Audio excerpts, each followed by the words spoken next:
person in that position. Yeah, well, Shakespeare wrote the words well. So I want to ask you, for some reason, I'm particularly interested in the tennis ball scene. So, I mean, it's been played, and I've seen it played so many different ways.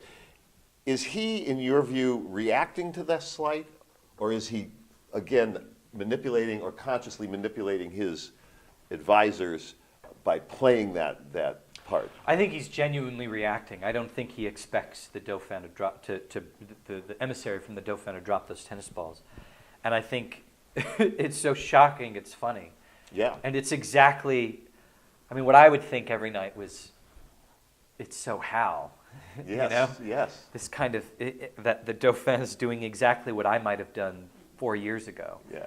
And this kind of cavalier FU to the court, which is, you know, which actually was why Hal historically Hal was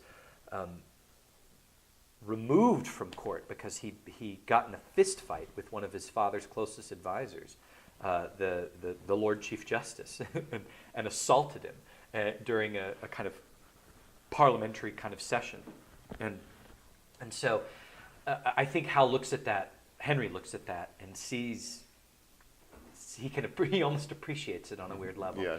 and then knows that it can't stop there. Right. And so that's why and then also he also recognizes that it's a big gift that's been given him. Yeah. The Dauphin comes up with this cavalier gesture. Henry's in this wonderful position to go, well, if that's how you want to play it, we'll play it right back. So. Well, he also is like, I'm better at this than you are. Yeah, and he is. Yeah. You know, he says, I mean, he's got this incredible line. If I can, I have a hard time recalling some of these lines, but tennis balls drop, and he says, "We're glad the Dauphin is so pleasant with us. His present in your pains we thank you for." Then he returns a joke with a joke. The Dauphin drops these tennis balls, that's the joke, and he returns the joke. When we've matched our rackets to these balls, we will in France, by God's grace, play a set that will strike his father's crown into the hazard. Yeah. And he's basically saying, you want to play tennis? I'll play tennis. I'm going to play tennis all over your kingdom, and every court in your kingdom, and I'm going to win. And also, as it plays out later, and lots of people will suffer because of what you. Yeah. That starts even there. Yeah, and I think the more that Hal can attack that with confidence, the further he has to fall when he realizes what that decision has done to the people around him. Yeah. At his park talk, Richard Hay let out or said that you were an active participant in the design conferences for Henry V. Why did you want to do that? Two reasons. One that's vain, one that's earnest. The vain reason is because other actors that I like a lot have gotten to do that. And I didn't want to be left out of that. So, it was the simple fact that I remember when we were doing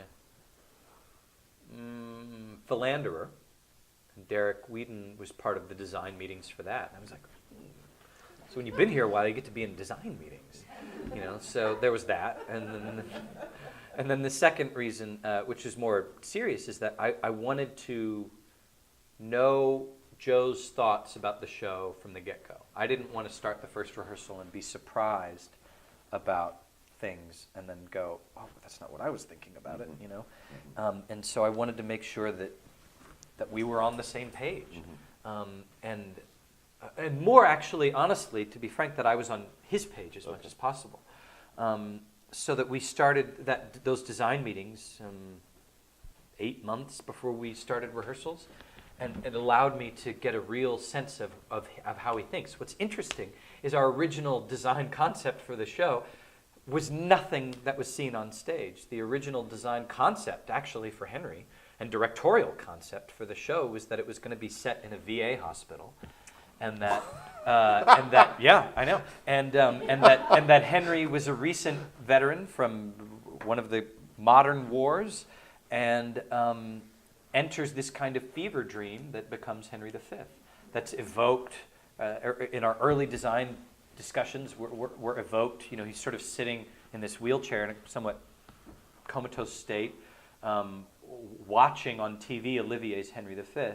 And then it becomes sort of this production of the world around him. And then Joe called in December, I would say 4 months before we started rehearsals, and he said, so I've scrapped it all.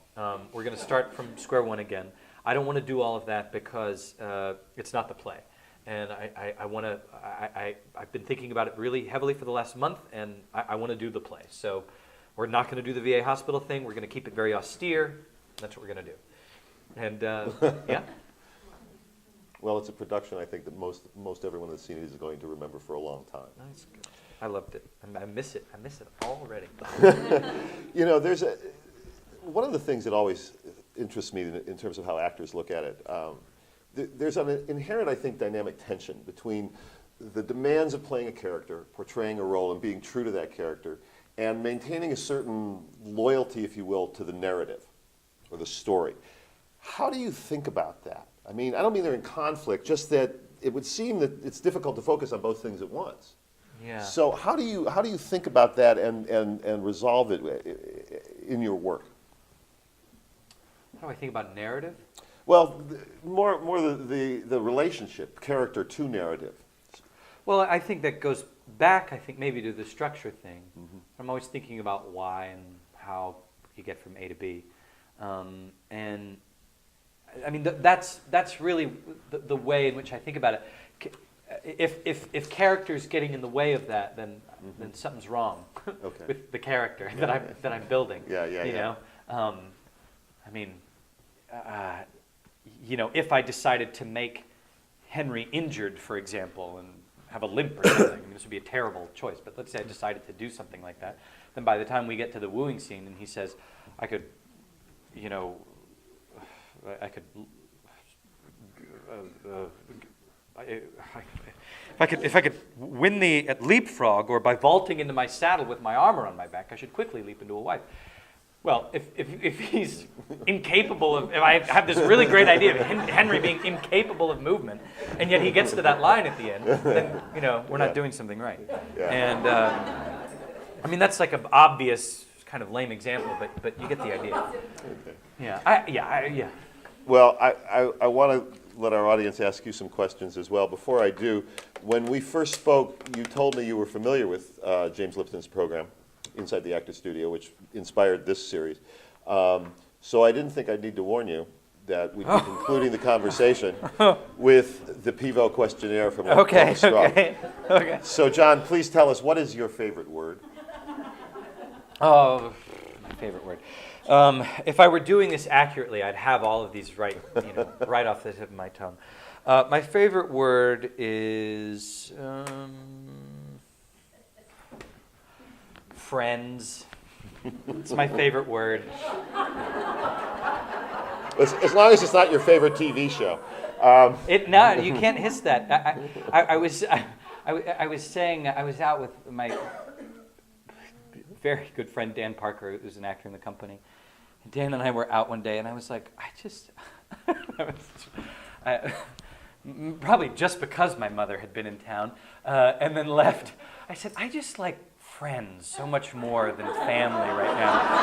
And, I said, why do friends make so much more sense to me than family does? And it's, but you're like, why I'm in theater? I mean, it's like why I go to work every day.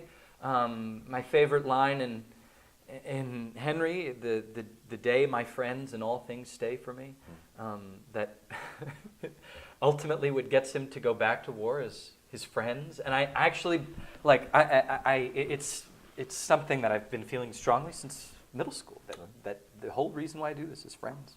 What is your least favorite word? My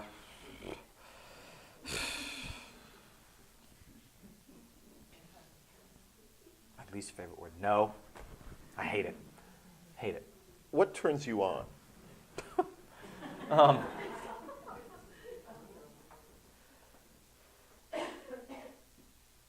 Spontaneity. Mm-hmm. What turns you off? Rigidness. Mm-hmm. What is your favorite curse word?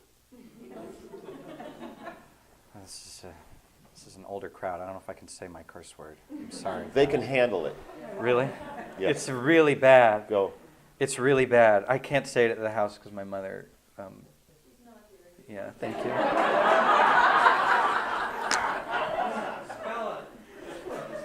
No, say it. It's in Twelfth Night. Does anybody have an idea of where I'm going with this? It's in Twelfth Night. Her C's, her U's, her N's, and her T's. Okay. It is actually by far my favorite curse word because it's so, it blows them all out of the water. It's like the atom bomb of curse words, you know? And it's just like, but I also, I fell in love with that curse word when my sister got married to a Brit, and she lives in London. She married this guy Rupert Edward William Clare Hallowell, and Rupert, we were out at a pub. This would have been in 2005 or something. We were at this pub in London, and this guy sort of cut us off at the pub to get his drinks before we got our drinks, and you know, it was a really asshole gesture. So then Rupert goes, as the guy's walking away, Rupert goes, "What a cunt." And I was like, and I thought, and that was the first time I'd ever heard it used about a guy, honestly. And I was like, I love that. so you know, so I that's like comes out of my mouth 1,000 times a day.